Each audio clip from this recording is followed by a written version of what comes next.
Well, hello, I'm Liz Carlisle. I teach in the Environmental Studies program at UC Santa Barbara, and I'm here with Kelly Mulville, who is the vineyard manager at Paicines Ranch. We're in San Benito County on Mutsun territory, and just for orientation, about an hour south of San Jose and a couple hours north of San Luis Obispo.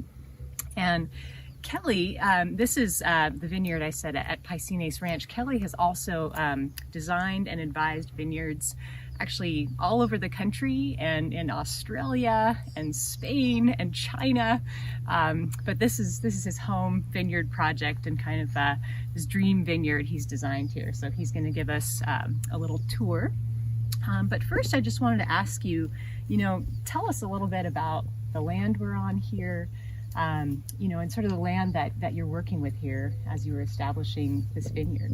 We're in, I think it's the Paicines AVA, so it's an established viticulture area.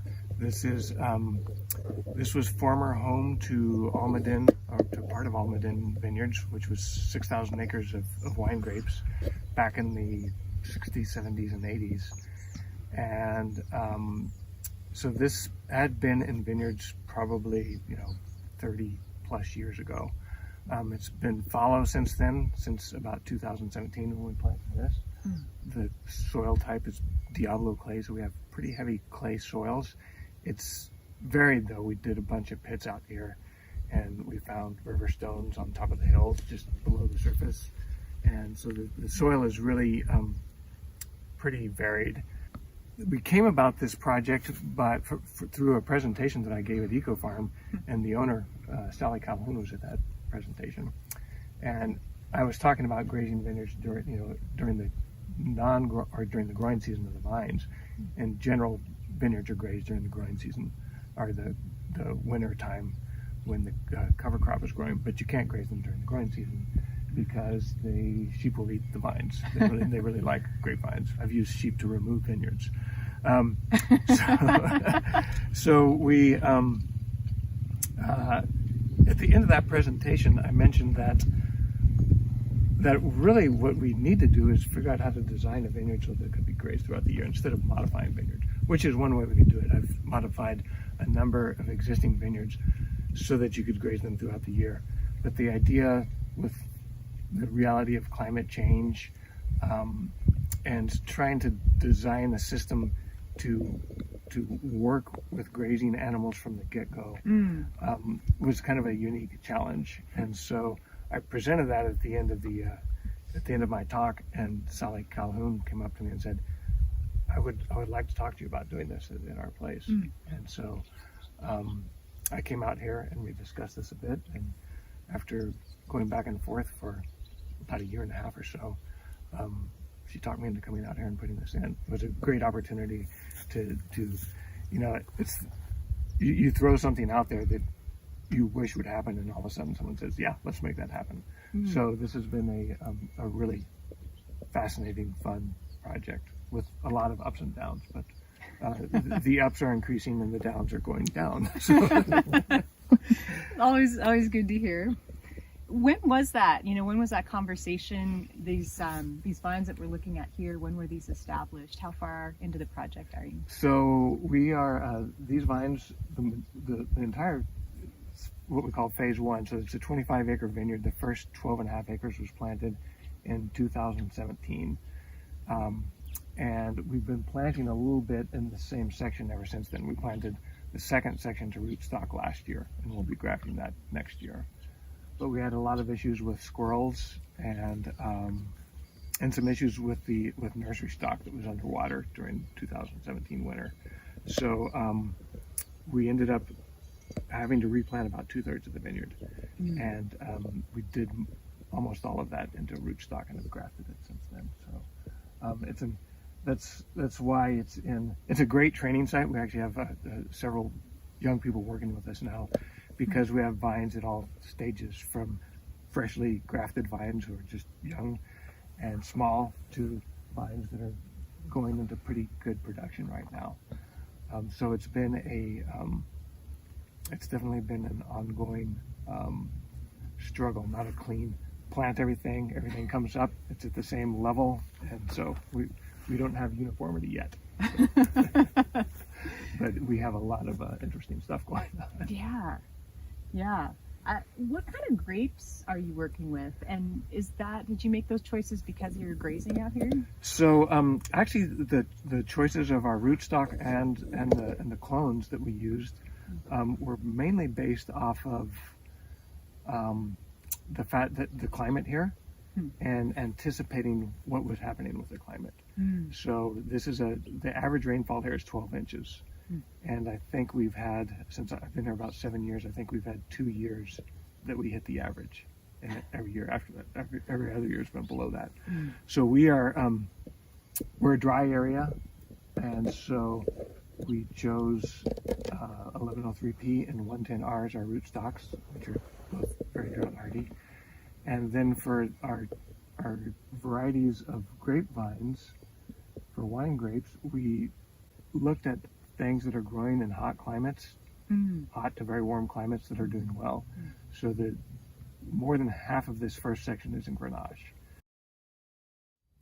In addition to that, when I came out here, Sally said, okay, you can have any site on the ranch to plant as long as it's already been farmed before. She didn't want to farm anything that had never been farmed, which opened up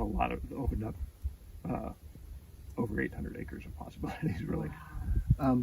But this site is fairly close to headquarters. We had water pretty close to here already. And this hillside slopes towards the north. So we're looking north this way. So that means it will be a little cooler. If you look around in this area, most of the perennial vegetation is on the north-facing slopes. So we're trying to mimic what nature is doing here and trying to gain a little bit of coolness. And so and then we also position this so that the winds would blow up the rows. Actually, we're early enough to beat the wind that's going to come from the north because we have wind coming from the south right now. But once the wind comes from the north, it blows up the rows. In this particular type of training system, if we were to go against the wind, we risk the possibility of all of our shoots going to one side, kind of like a bad comb over. Just blow over to one side and expose all the fruit. So we wanted to avoid that. So we had to pay attention to wind direction pretty carefully and paying attention to aspect and slope and things like that. So we also wanted good drainage for frost. Not actually the guy who'd been working here the longest, who had been here when they were farming grapes here, said that we would never experience frost here. We've had 4 frosts here this year. Wow. First time they've probably had frost here in I don't know how long. Wow. So, but that's those are things that with climate change, you just have to throw everything on the table as possibilities. So not only does it seem to be getting hotter, but it also seems to be getting colder. So it's not just warming. So trying to be prepared for that. So actually, in that regard, there's a lot of things that we're doing, like this trellis system in particular. This is the Watson system, and I learned about this from Fritz Westover, who used to be the Vineyard viticulturalist at the Vineyard team. And this is primarily being used in Texas. As far as we know, nobody is using this in California. There's some training systems that are pretty close to this, but it's divided. It's almost like an elevated VSP that's divided 2 ways. So we come up and go out with arms both directions, but then our shoots also divide and split in like a V. And what that does is we're allowing some shade because of this. So we've got shade for the fruit, which is also shading the vineyard floor, which helps keep things cooler. And then we also have obviously we've trained these pretty high. We're at about 65 inches or so, right at the cordon wire. And a sheep, if it stands on the back of another sheep or balances itself for a little bit, can just about reach the bottom leaves here. And that's what we want. We want the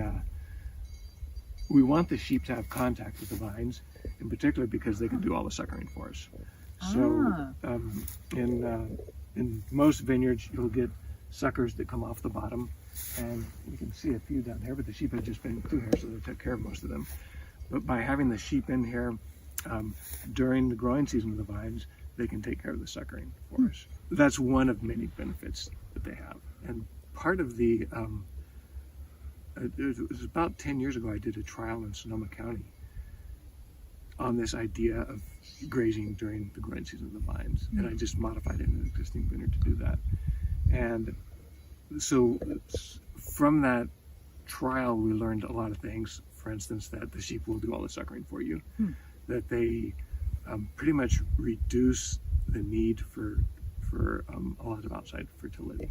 So they are, it's not that they're bringing in fertility, but they are cycling the nutrients that are on here already and helping to make a lot of that stuff more available and more quickly available too.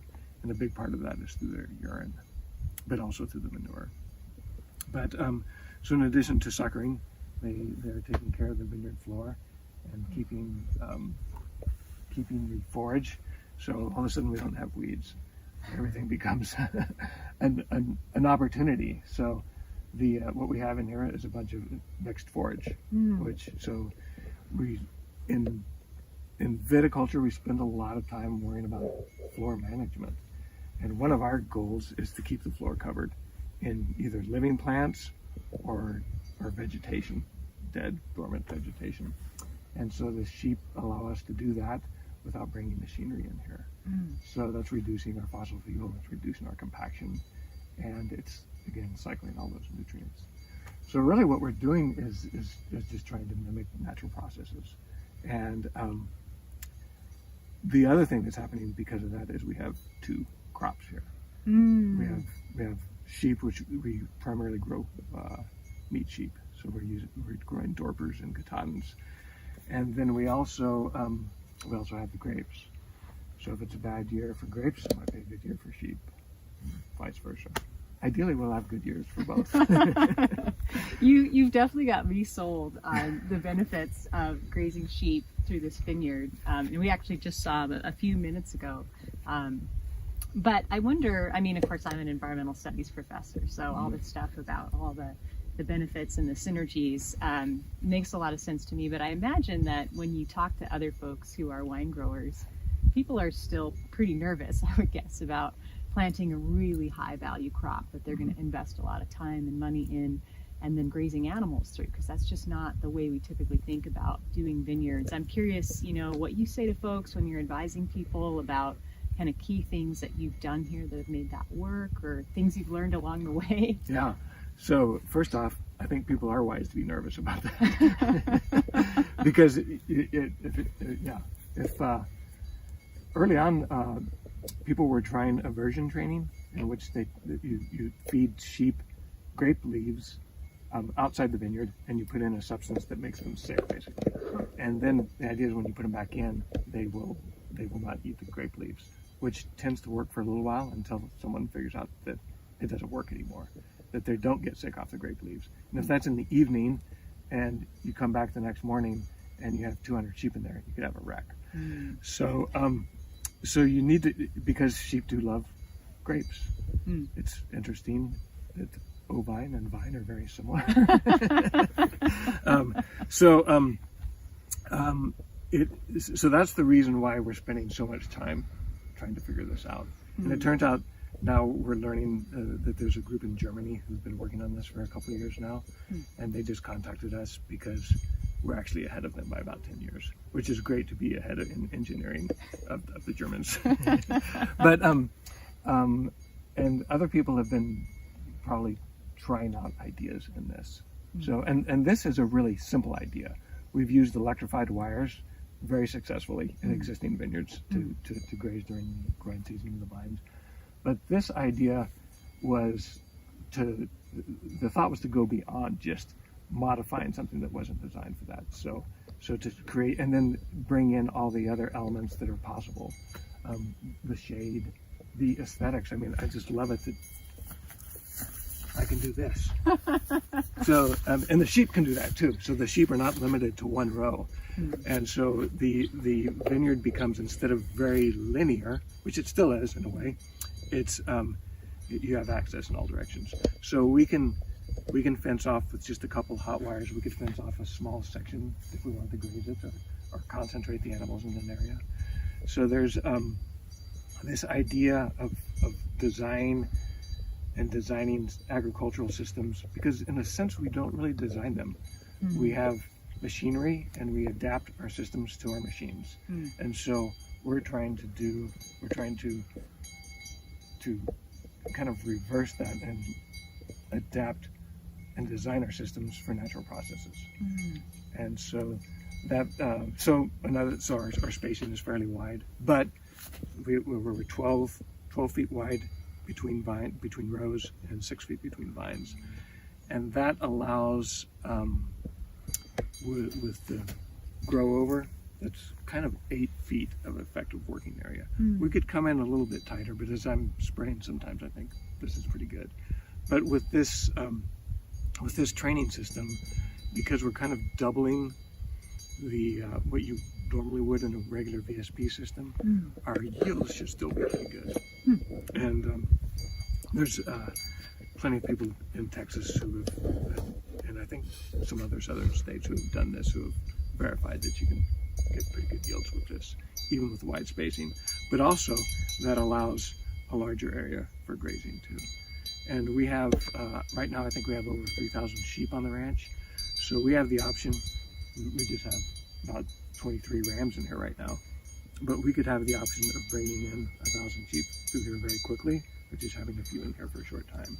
So we have those options in here with the spacing and the whole setup of this. So again, it's one thing that we're designing for is ease of farming, and that's really important for people who are farming. And if you have an animal who's doing your suckering, a lot of your fertility, taking care, eliminating the need for mowing and weed control, then a lot of that is contributing to that ease of farming. So we're just trying to take advantage of these natural tools, which are, by the way, powered by solar energy through living plants. So they look pretty happy here. Yeah. And they like to make sure that I'm being truthful. Do you want to walk us through and show us a few things? Sure. So so this is actually the first year that we'll have a commercial crop, and some of these vines, like there's as we come through here, you'll see some of these vines are just now getting up. So it'll be another year or two before we get anything off of these. So we've got a mixed bag here. Harvest will be a little bit sporadic, but the system this Watson system is working really well. The vines kind of naturally divide on their own as they come up. You think it's just going to be a big mess and everything's just going to be growing straight up or flopping one way or another, but they tend, in general, to just divide themselves, which is really kind of elegant. So I'm pretty happy with that. And again, there are I've seen a number of vineyards in California that were already trained high enough where you could run sheep under them. But I've never seen anybody taking advantage of that. We're hoping to change that. There's actually a young guy who just got into Davis to work on his PhD, and he's going to be specifically looking into the benefits of grazing throughout the growing season in vineyards. So we're looking forward to seeing what comes out of that research. And along with that, we're looking for people who want to be involved in that. So we're looking for people who are willing to try something, either modifying an existing, probably mainly modifying an existing vineyard, unless they already have something high enough to look at that, look at the benefits of that. Because we think that they're going to be, well, we already are seeing a lot of benefits from past work and current stuff. So it's pretty exciting. So opportunity to be involved in some experimentation and research. Awesome. So we also have our drip line up higher, and that's because oftentimes the drip line is below the fruiting zone, which is more like around here, and so this keeps it up out of the way. We have had a few issues with this in that the the ideal time to irrigate is actually night. And so, because we have less wind. And we positioned these evenly spaced apart, but it turns out when the wind comes during the day, it kind of pushes all the water this direction. So we've had to put some tubes on the smaller lines to concentrate the water right underneath. But once we get to the point where we can start watering at night, that'll kind of alleviate the wind problem. But there's always little things like that that you need to compensate for. Another thing that I wanted to show is how this soil is covered here. You can see we've got a pretty deep layer of organic material covering the soil surface. I've seen differences of up to 50 degrees between bare soil and soil that's covered in just a matter of 4 feet. So that's again is another way to help keep the vineyard cool during and retain water, retain moisture in the soil. And are you planting this forage, or is this just what was here? So actually, most of this is what was here. We have been planting cover crops since before we started developing this. And this year we had 5 inches of rain. Most of it came in one storm in March. And we did have enough in November that I think a lot of the cover crop that was in here germinated but never came up. And so the majority of everything that's in here came up on its own. And one of the things that's pretty exciting is we are seeing a lot of native plants coming back into this system. The milkweed that's coming up in here, which is covered by pollinator insects. And it's just great to see that happening. And that's a native plant, comes up in the summer. It must have mycorrhizal associations or something to be growing like that. And the sheep don't need it. So it's actually probably kind of toxic to them. So we're seeing kind of, and that's my hope, is actually that we transition less and less to relying on cover crops and more on creating conditions that are conducive to the natural vegetation. And because those are the things that want to be here.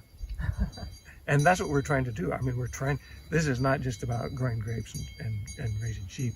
It's about restoring ecosystems.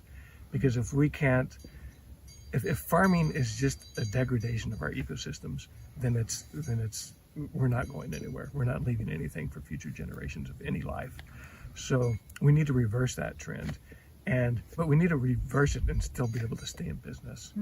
And the great thing about this is it's reducing costs.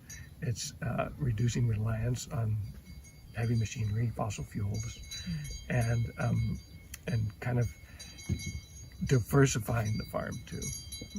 For one thing, to me it's a lot more fun to farm this way. But so this is something we're really happy about, is seeing the soil cover. The other thing that's pretty fun is a lot of what we consider problem weeds in wine growing are the first things the sheep eat. Things like bindweed and some of the thistles and things like that. The sheep just go right after them. So that's really fun to see. And then the other thing that I wanted to mention, since we're talking about soil, is we did baseline research here before we planted anything. And so we did pits, and we have results of what our soil carbon levels were, our soil organic matter. And before we even planted the vineyard, just in using planned grazing, holistic planned grazing with both sheep and cattle, we had increased our soil carbon levels, our soil organic level, by over 1%. Wow. And so each 1% increase in organic matter amounts to about 18 to 20,000 gallons of water holding capacity increase. And so we're still waiting for results from our test this year, but I think we're probably closer to 2% now. And that's a lot of water. So I think that will again allow us to be more resilient in the face of climate change. And hopefully, if we do get good years, we may not even have to irrigate at all. So that's the hope. But it's a continual process. We're continuing to build organic matter and litter and and diversity and all of those things that help make the vineyard more resilient and beautiful and fun to be in. So we are doing kind of on the research side, we are involved in a number of projects here. We have a staff person who's a soil scientist, and so he's been doing most of the soils work here. Davis has done some work here, and we are also looking at the bird numbers in this area, and so we have several professional birders who have come out here and done birding. We've put up a bunch of bird boxes, owl boxes, bluebirds, tree swallows, and then we just this year started doing some entomology surveys, and we're doing that in conjunction with some other vineyards in the area, some of our neighbors. So we're looking at what's going on with insects here, and it's a guy who just finished his PhD in entomology, and so we had him design something that would be relatively useful information for farmers, for people that are growing stuff, to see what's going on with changes in the insect communities. And so we're still waiting to see what comes out of that. We're hopeful that our insect populations are good, because which some growers might think, what the heck is he saying? Yeah, like you're grazing sheep Right. through your vineyard, now you want insects. Right. But I heard an interesting statistic that 98% of insects are beneficial, or at least not damaging. And there's definitely, it seems like vineyards are one of the systems where there's quite a bit of research on good bugs eating bad bugs. Yep. Yeah. There has been a lot of people looking at beneficial insects and trying to adjust spray programs so you're not taking out the good guys. So that's all part of this is increasing diversity at all levels, because we just feel like in a healthy natural ecosystem there tends to be high diversity, and so if we can get diversity back and as much of the native diversity back as possible, then I feel like we're on the right track. And if we're producing really great wine and high quality fruit, great, happy, delicious sheep, then everything's going good. Yeah, I mean, anything else in particular you want to show us? I was curious to ask you a little bit too about, pest control in this system. What have you had trouble with? And it might not even be about this system, it might just be, specific to this place. And what have you found are kind of the best ways to deal with your most problematic pests? So probably like most people in California, powdery mildew is an issue. And we are certified organic here, so that kind of narrows down our options, but hopefully it increases our impetus to get creative. And so we are working on that right now. We are at today I think is July 15th, so we're in the middle of July, and we have not had to use anything with an EPA number on it for powdery mildew so far. And we've got a pretty interesting foliar program that we're doing, and using a lot of biological products in really small amounts. But that's again part of our experimental nature here, is trying to figure out how we can, because even things like horticultural oil and sulfur, they're organically approved, and all of us in wine growing have used those things, and they can be pretty effective, but they can also be pretty hard both on the vines and on the beneficial insect populations.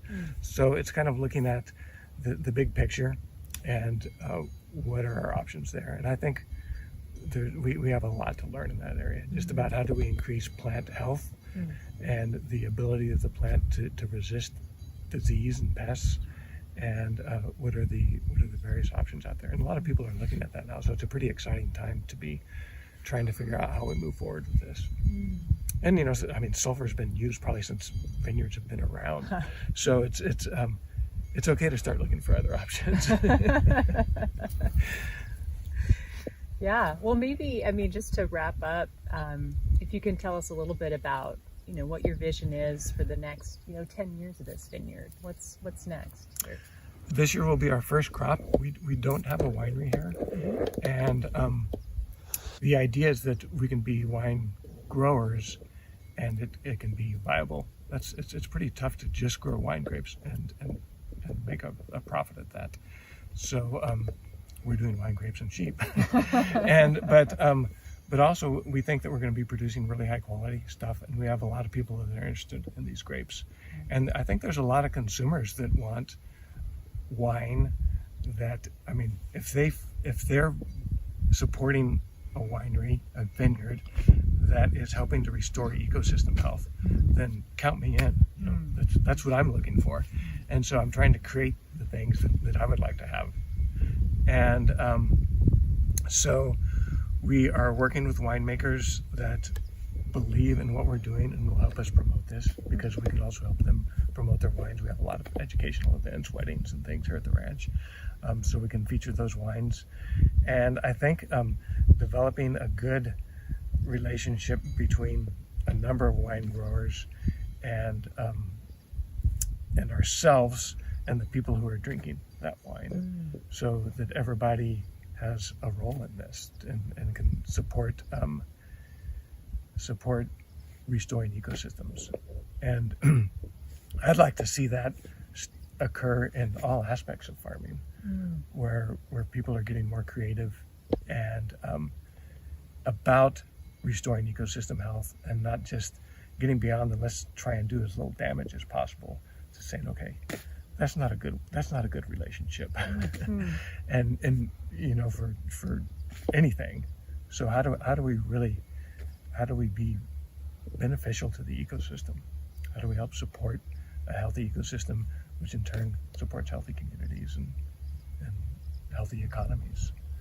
So that's the hope here. We'll continue planting grapes, and we're focusing on kind of a little bit more off main varietals, and I think some of this stuff is going to be really good. Hopefully all of it will be. But we planted a Certico, which is a Greek variety, and there's a little bit in the country right now, but we don't know yet. And so, and with the climate changing, we may be surprised at what works out well and what we end up grafting to something else. But we're excited about this year, and excited to continue forward with this and getting more people interested in looking at this, because the more people that are involved in creative ways to restore ecosystem health and farm in ways that are helping to reverse climate change and reverse soil degradation and reverse loss of diversity. So we want to create positive loops instead of negative loops. The more people working on that, the more we exchange ideas and share ideas, and the faster we're going to move forward with this. Exciting. Yes. So I'm really looking forward to continuing to follow the vineyard here at Paicines Ranch. And thanks so much, Kelly Mulville, Vineyard Manager here at Paicines, and thanks everybody for watching. Thanks Sustainable Ag Expo for inviting us. Yes. Thank you all. Thank you, Liz.